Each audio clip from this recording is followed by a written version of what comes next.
Tell me, who is a dreamer? Who is a game changer? Who's the one who's responsible for driving the nation? Who's the one who can fight against injustice? Who's the one who can stand for the weak?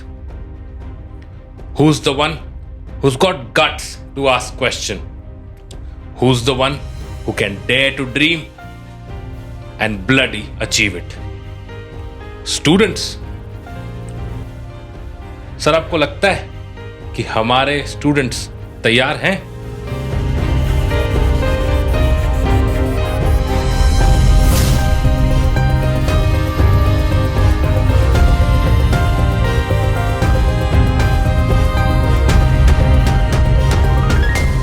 Hello everyone and welcome to the show. Sir, nation building को आप कैसे देखते हैं?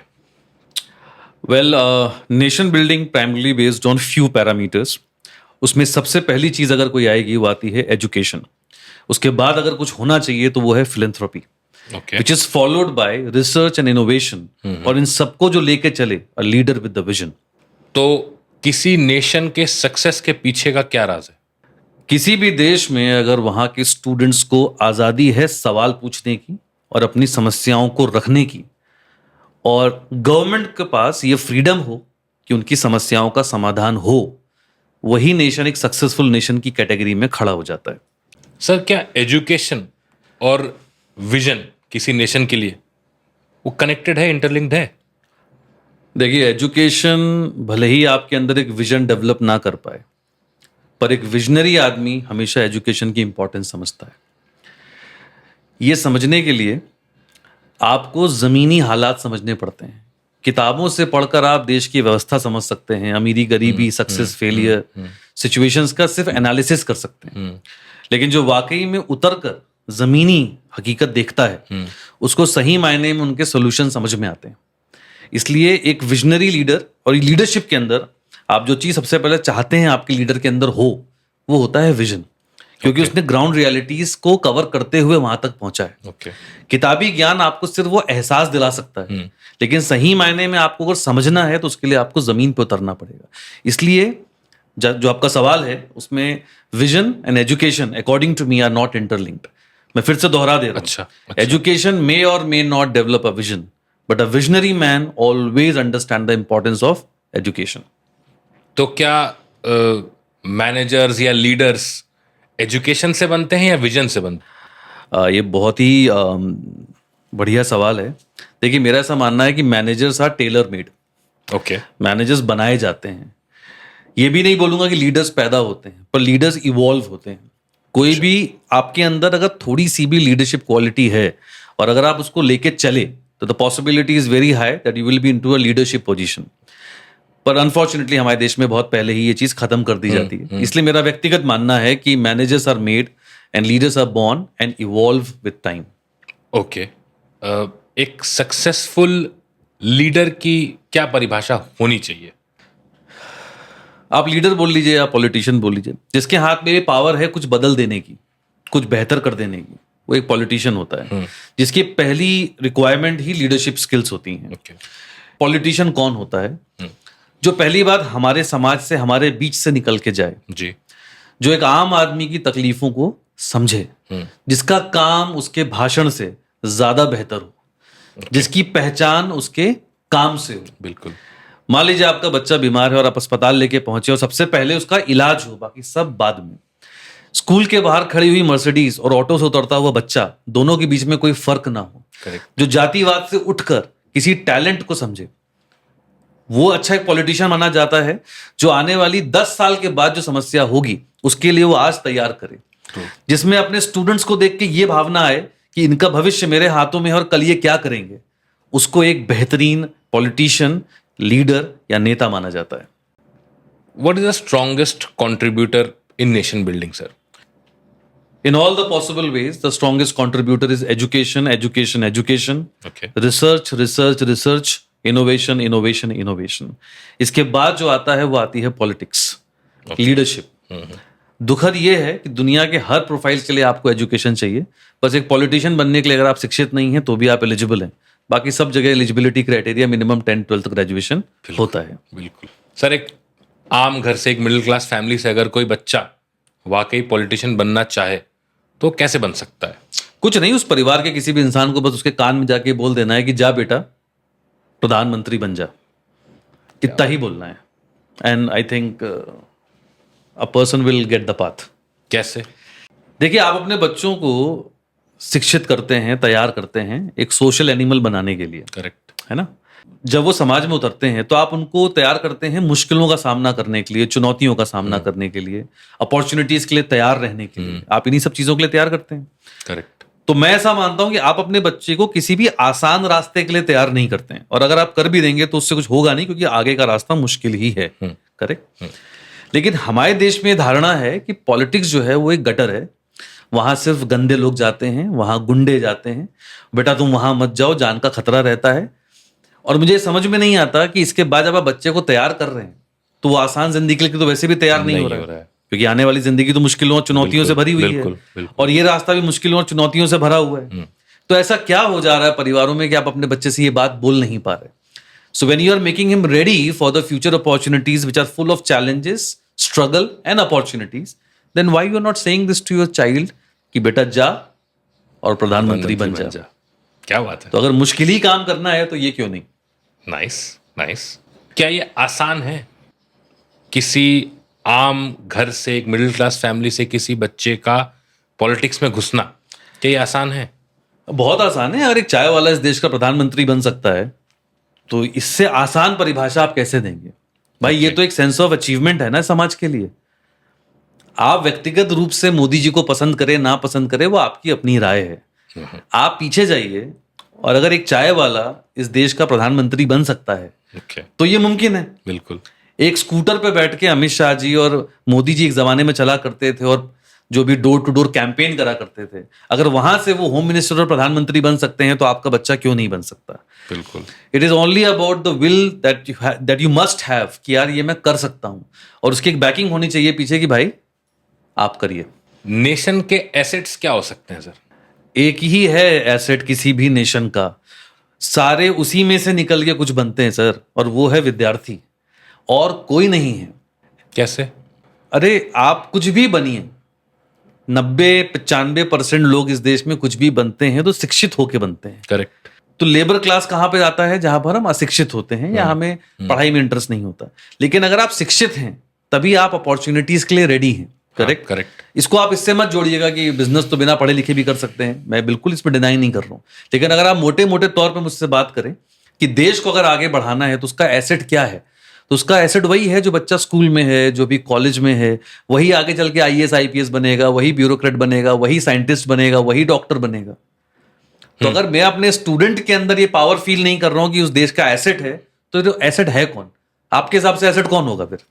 हमारे देश में actually परिभाषा ये है कि हमारे देश का एसेट जो है वो राजनेता है, हमारे देश का एसेट जो है वो फिल्मी हीरो है, हमारे देश का एसेट जो है वो IAS IPS है। बिल्कुल ऐसा बिजनेसमैन। आपका जो एसेट है वो सिर्फ एक ही है, वो है स्टूडेंट, क्योंकि वही भविष्य का सब कुछ है, वो भविष्य है, वही फ्यूचर है। तो जो फ्यूचर होगा वही एसेट होगा ना। आप गोल्ड खरीद के रखते हो ये मानकर कि आगे इसके दाम बढ़ेंगे। काश हमने तब खरीद लिया होता जब 60,000 का था, 90 का था, 1 का था, आज 15 हो गया। तो आप गोल्ड को क्या बोलते हो? एसेट। एसेट। वैसे ही एक बच्चा भी है ना, आगे चल के अपने ज्ञान के सहारे एसेट बनेगा। APJ अब्दुल कलाम क्या थे? एक जमाने में स्टूडेंट थे, बाद में क्या बने? एसेट बने। So the student is the only community which should be considered as an asset to any nation. Sir कौन होता है विद्यार्थी? ये एक सवाल है जो, देखिए मैं किस नजर से एक विद्यार्थी को देखता हूं। अदम्य साहस का जो परिचय दे, निडरता के साथ आगे बढ़ता रहे, मुश्किलों में जिसका जी ना घबराए, सवालों का हल निकाले और मुस्कुराए, वो होता है विद्यार्थी। क्या बात। जिसके चलने से धमक पैदा हो, सीखने का जिसमें उन्माद भरा हो, जिसके शब्दों में विश्वास सुनाई दे, मन पे संयम और सपनों में उड़ान भरे, वो होता है विद्यार्थी। गलत को गलत कहने का मादा हो, व्यवस्था से टकराने में ना झिझकता हो, जिसकी बोली में बागी का भाव है, विचारों में क्रांति की आंधी रखता हो, वो होता है विद्यार्थी। समाज में परिवर्तन लाता है, समाज में परिवर्तन लाता है, जरूरत में नजर आता है। बात आ जाए मित्र के स्वाभिमान पर तो तूफान से टकराने में नहीं झिझकता है, वो होता है विद्यार्थी। और लास्ट लाइन है सर, जुनून परीक्षा मुस्कान जिसकी हो पहचान, मैं मेरा मुझसे पहले दिल में हिंदुस्तान, खुद से पहले जो बने समाज की पहचान, दे दे सब कुछ अपना, वही विद्यार्थी महान। ऐसा कुछ मैं इस देश के विद्यार्थी को देखना चाहता हूं। वेरी नाइस सर, बहुत बढ़िया, वेरी नाइस सर। फिर स्टूडेंट कम्युनिटी को हम कैसा देखते हैं? आपको पता है हिंदुस्तान के स्टूडेंट कम्युनिटी की एक बड़ी खास बात होती है। कश्मीर से लेकर कन्याकुमारी तक कहीं भी आप चले जाइए, उनकी कोई जात नहीं होती। अगर आपने एक वर्ड बोल दिया स्टूडेंट, तो ना इसमें कोई जात आती है, ना कोई धर्म आता है, ना कोई जेंडर आता है, ना कोई कैटेगरी आती है, ना अमीर गरीब आता है, ना खूबसूरत बदसूरत आता है, ना नाटा ना मोटा, ना काला ना गोरा, कोई नहीं आता। स्टूडेंट की कोई जात नहीं होती। स्टूडेंट स्टूडेंट होता है। अनफॉर्चुनेटली उसको देखने वाले किस नजर से देखते हैं ये उनका दुर्भाग्य है, लेकिन स्टूडेंट की कोई कम्युनिटी नहीं होती। वो अपने आप में खुद में एक संगठन है। वो बेसिकली स्टूडेंट एक अपनी जात है। स्टूडेंट अपने आप में एक कैटेगरी है। नो SC ST OBC है तो समाज उनको किसी भी नाम से डाल दे, बड़ा दुर्भाग्य है इस देश का। लेकिन स्टूडेंट की कोई कम्युनिटी नहीं होती। वो आजाद है, वो निडर है। सर, इंडिया की हिस्ट्री में स्टूडेंट एवोल्यूशन आप कैसे देखते हैं? देखिए, अगर आप बहुत पीछे जाके देखेंगे तो आपको समझ में आएगा कि ये देश जो है वो गुरुकुल का देश है। गुरु शिष्य उनके रिश्तों का देश है। और यहां पर जो सबसे पहली प्राथमिकता होती थी वो होता था acquisition of the supreme knowledge, development of the strongest character, acquiring the spiritual knowledge, social virtues को समझना जी, अपने कल्चर को समझना। इन सब चीजों को मिला के एक स्टूडेंट तैयार किया जाता था। तब ऐसा नहीं था कि एम्प्लॉयमेंट है और CGPA है और CTC है। ये डरपोक व्यवस्था है। सुनने में कितना भी आपको बुरा लगे, लेकिन ये डरपोक व्यवस्था है। आप इसका हिस्सा नहीं भी बनना चाहें तो भी आप बने हुए हैं। तो हम कहां पे खड़े थे? Acquisition of the supreme knowledge, building the strongest character, understanding your culture, understanding having a spiritual education, understanding the social virtues. यहां से हम चले थे और आज हम 6 लाख के CGPA और sorry I am really sorry but 6 lakh के CTC और 9 पॉइंट CGPA ये ढूंढने लगे, क्योंकि इन दोनों का मकसद सिर्फ एक है, वो है नौकरी। आप यहां आके खड़े हो गए। बाकी कोई चीज से मतलब नहीं। जितना मैंने आपको बोला अभी तक, इसका कोई किसी में इंटरेस्ट नहीं है, ना टीचर में, ना इंस्टीट्यूशन में, ना पेरेंट्स में, ना सोसाइटी में। अल्टीमेट फोकस है CGPA, CTC एंड जॉब। तो जब आपका पूरा फोकस स्पिरिचुअल नॉलेज से, सोशल वर्च्यूज से, acquisition of the supreme knowledge से हटकर कैसे भी रट रटा कर CGPA पे फोकस हो जाएगा, क्योंकि उसकी वजह से एक CTC बनेगा, तो बात खत्म होगी। सब कुछ, everything is about employment now, which is and the outcome of the situation you can see. Correct sir. अब बहुत पीछे नहीं जाते हैं, मगर आप, मैं, हम दोनों विद्यार्थी रहे हैं। शायद हम आज भी विद्यार्थी हैं, कुछ ना कुछ सीखने की कोशिश कर रहे हैं। हम सभी विद्यार्थी रहते हैं। हम जब तक जिंदा हैं तब तक आप स्टूडेंट हैं। करेक्ट। स्कूल लेवल की अगर हम बात करें तो एक 1980s का दौर था जो स्कूल था, जहां आपने, हमने स्कूलिंग करी है, और एक आज का दौर है जहां बच्चे स्कूल जा रहे हैं। आपको इनमें कुछ डिफरेंस नजर आता है? पर आपको ये कैसे पता कि मैंने 1980s का दौर देखा? दाढ़ी सफेद दिख रही है इसलिए आप ऐसा बोल रहे हैं? हाँ, चलिए मैं इस पर थोड़ा करेक्शन कर देता हूँ, लेकिन फिर भी मैं चलिए अनुभव शेयर कर लेता हूँ। मुझे लगता है सब इस बात से रिलेट करेंगे। देखिए, समय बदल गया, परिस्थितियां बदल गई, उसकी वजह से हमेशा बदलाव आता है। वो आपके कंट्रोल में नहीं है। पतन नहीं होना चाहिए। बदलाव में और पतन में फर्क होता है। पतन हो गया शिक्षा का। अब विद्यार्थी विद्यार्थी नहीं है, विद्या की अर्थी निकल रही है। ऐसा आपको समझ में आएगा जो मैं बताने वाला हूं। उस दौर में 80s 90s के दौर में बहुत कम लोग जो है वो कोचिंग लगाते थे। ओके। लेकिन चलिए, जिन्होंने भी कोचिंग लगाई वो कभी कोचिंग नहीं ज्वाइन करते थे, वो टीचर को ज्वाइन करते थे। ट्रू। कि वहां दुबे जी पढ़ा रहे हैं, मैथ्स के मिश्रा सर पढ़ा रहे हैं, या गौतम सर पढ़ा रहे हैं, या रितेश सर पढ़ा रहे हैं फिजिक्स, यार वहां ज्वाइन करेंगे। तो कभी भी बच्चा एकेडमी नहीं ज्वाइन करता था, बच्चा टीचर को ज्वाइन करता था। पहली चीज। दूसरी चीज, उस शिक्षा के लिए ना डिस्टेंस मायने नहीं रखता था। सर 5 किलोमीटर दूर हैं कि 10 किलोमीटर दूर हैं, साइकिल है रेडी और मैं हूं ऊर्जा से भरा हुआ शिष्य। तो मैं जाऊंगा। पीछे लगाऊंगा कैरियर पे कॉपी, जेब में रखूंगा पेन और साइकिल चलेगी दुगनी रफ्तार से। बिल्कुल। और पूरे सफर के दौरान मैं यही सोचता जाऊंगा कि मुझे क्या क्या पूछना है। ये होता तो डिस्टेंस मायने नहीं रखता था, तो हम पढ़ने पहुंचते थे। कोचिंग की स्पेसिफिकली बात कर रहा हूं मैं। और वहां से आते वक्त रास्ते भर आप यही समझते हुए आते थे कि how he has defined frequency of pendulum. Correct. आप ये सोचते हुए आते थे कि यार ये क्या बता दिया सर, रेजिस्टिविटी क्या समझा दी है, ग्रेविटेशनल फोर्स क्या बता दिया है, कॉम्प्लेक्स नंबर की अंडरस्टैंडिंग क्या लेके जा रहा हूं मैं, इसको ऐसा करूंगा वैसा करूंगा।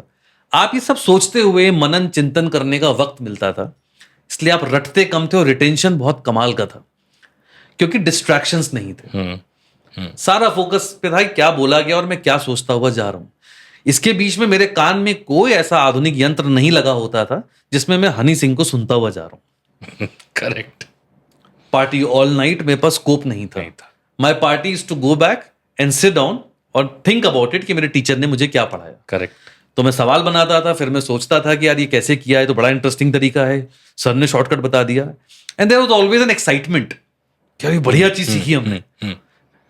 कभी शर्मिंदा नहीं होते थे इस चीज को लेके कि अरे हमको नहीं आता, सर ने कुछ बढ़िया बताया तो हम अप्रिशिएट करते थे। ट्रू। ये वो दौर था जहां पे हम खड़े थे, जहां से हम सब पढ़ के निकले छोटे छोटे शहरों से। अब स्थिति जो है वो गंभीर हो गई है। मेरा ऐसा मानना था कि टेक्नोलॉजी इवॉल्व होगी और शिक्षा अगर आपके हाथ पर है, फोन पर है, तो कितना आसान हो जाएगा, हम कितने ज्यादा प्रोएक्टिव हो जाएंगे, हमारा रिटेंशन कितना इंप्रूव हो जाएगा। क्योंकि तब कुंजियां भी नहीं आती थी, एनसीईआरटी बुक के सॉल्यूशन नहीं होते थे, सिर्फ आंसर की होती थी। तो आपने सवाल बनाया, अब आपको मेथड नहीं पता, पर सोचिए क्या लेवल का कॉन्फिडेंस होता होगा कि आपको पता होता था कि मेरे सारे स्टेप सही हैं। आज वो कॉन्फिडेंस नहीं है बच्चे में, क्योंकि रट रहा है। क्वाड्रेटिक इक्वेशन में कर्व बनेगा, इमेजिनरी रूट्स पे कैसा कर्व बनेगा, वो पेशेंस ही खत्म हो गया है। वो फट से गूगल पे ढूंढ लेगा वो कर्व कैसे बनता है, वो कैसा दिखता है। आप किसी से पूछ लीजिए कि दो कॉम्प्लेक्स नंबर्स जो कॉन्जुगेट पेयर हैं या इमेजिनरी रूट्स हैं, उनको मल्टीप्लाई करके नया नंबर कॉम्प्लेक्स बनेगा कि नहीं बनेगा। अरे सर ये तो मैं बहुत ही मुश्किल सवाल पूछ रहा हूँ जनरल कैटेगरी में।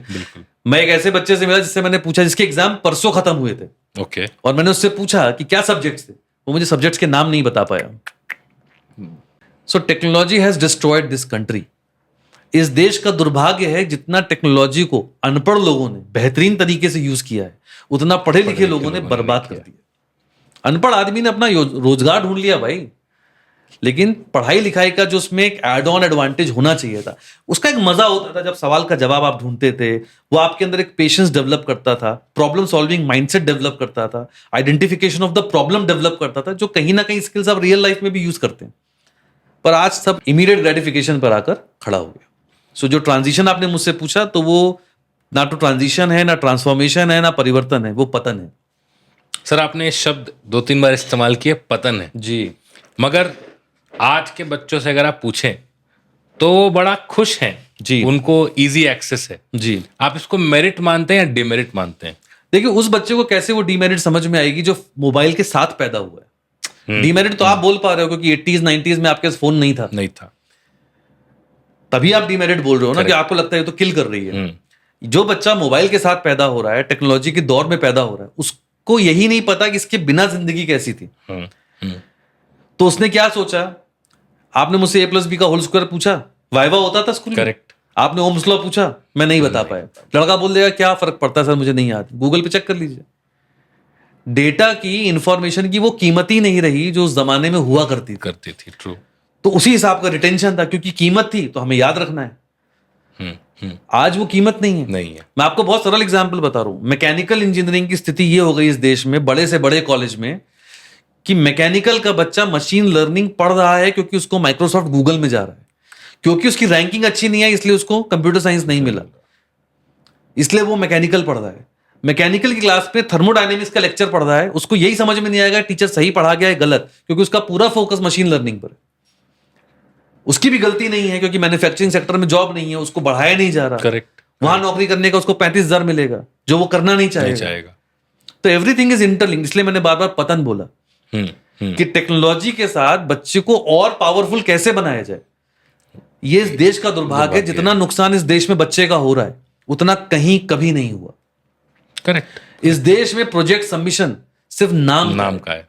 ट्रू। कैसे भी टेप टाप के कैसे भी आप जमा कर दीजिए, क्या सीखा क्या नहीं सीखा, उससे कोई ना मतलब ही टीचर नहीं को है। मतलब, ना स्टूडेंट को मतलब, ना पेरेंट को मतलब, बस सबमिट होना चाहिए। मार्क्स आने चाहिए। मार्क्स भी कैसा सबमिशन होना चाहिए बस।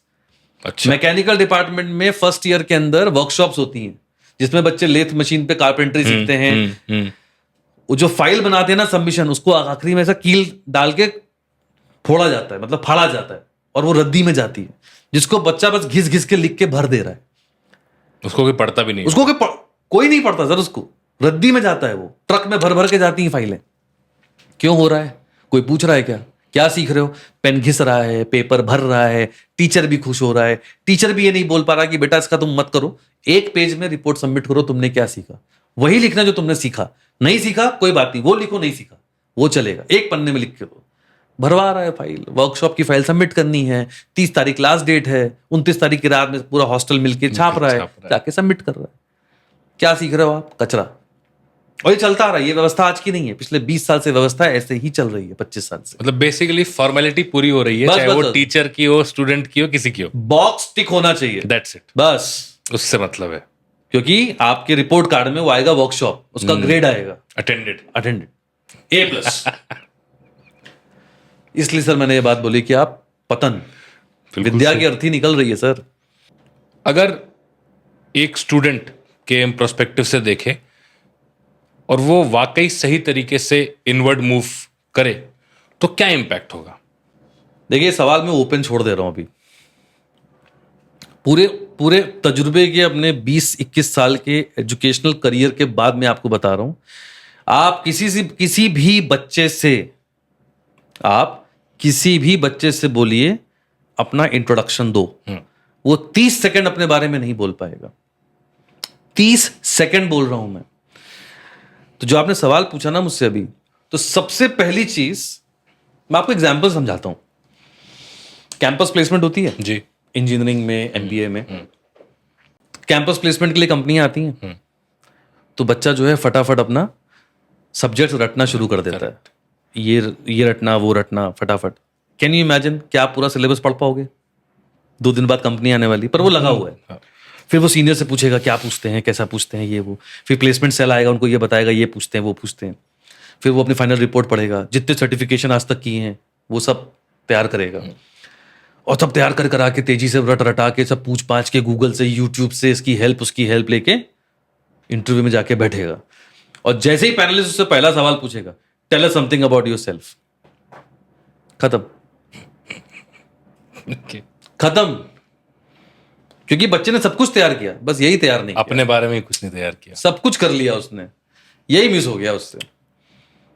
वो ठीक से अपनी स्ट्रेंथ और वीकनेसेस नहीं बता पा रहा है। सीजीपीए है 9, उसको हॉबीज और इंटरेस्ट में फर्क नहीं पता है, वो डिफरेंशिएट नहीं कर पा रहा what's the difference between hobbies and interest. Self awareness 0 है।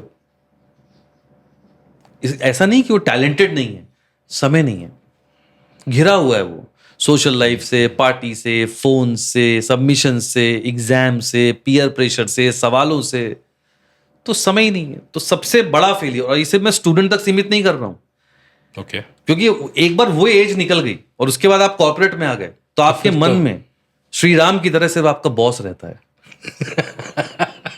आज की युग में अगर आप सीना चीर के देख लीजिए किसी एम्प्लॉय का, तो उसके अंदर उसको बॉस दिखेगा बैठा हुआ। बीवी के बाद सबसे ज्यादा वक्त अगर इंसान किसी के साथ बिताता है अपने बॉस तो अपने बॉस के साथ। तो उसको कहीं आजादी नहीं है कि वो एक्स्ट्रा मैरिटल अफेयर के साथ, टाइम ही नहीं है। 12 घंटा बॉस ले रहा है, 8 घंटा वो सो रहा है, 24 घंटे में तो 20 घंटे चले गए। बीवी को 1 घंटा दे पा रहा है, माँ बाप को शायद आधा घंटा, 15 मिनट। तो खोल के देखेंगे सीना अगर, तो बॉस दिखेगा। सेल्फ अवेयरनेस कहां से आएगी? He is more aware about the boss and worried why boss is not liking मी। और इतने सब के बाद भी अगर अफेयर हो जाए तो मतलब उसको भाई ये तो फिर आप तो अलग ही टेंजेंट पे चले गए हैं। तो सेल्फ अवेयरनेस 0 है, क्योंकि सेल्फ अवेयरनेस के लिए आपको समय देना पड़ेगा, एकांत में बैठना पड़ेगा, अपने बारे में सोचना पड़ेगा, कुछ सवाल अपने आप से पूछने पड़ेंगे, तब आपको एक सेल्फ अवेयरनेस जागृत होती है। करेक्ट। जब सेल्फ अवेयरनेस आती है तब क्लैरिटी आती है कि मुझे इधर जाना है और इधर नहीं जाना। और जब क्लैरिटी आती है तब कॉन्फिडेंस आता है. कॉन्फिडेंस कब आता है? इसके बीच में एक और स्टेप आता है, एक्शन आता है. फॉर एग्जाम्पल, आप नौकरी कर रहे हैं और आपको लगा यार ना मुझे खाना बनाने का शौक है, so let me try something in food business. Example दे रहा हूं. आपने एनालिसिस किया, सेल्फ अवेयरनेस तो स्ट्रांग है ही आपकी, तो आपने जैसे ही क्लैरिटी सीख करी तो आपने एक्शन लिया और वो थोड़ा चला. आपने कैफे खोला और कैफे थोड़ा चल गया, तब आता है कॉन्फिडेंस. और एक बार अगर कॉन्फिडेंस आ गया, then success is at your door step. True. तो self awareness leads to clarity, clarity leads to action, action leads to confidence, and then there is no looking back. So that's the outcome of moving inward.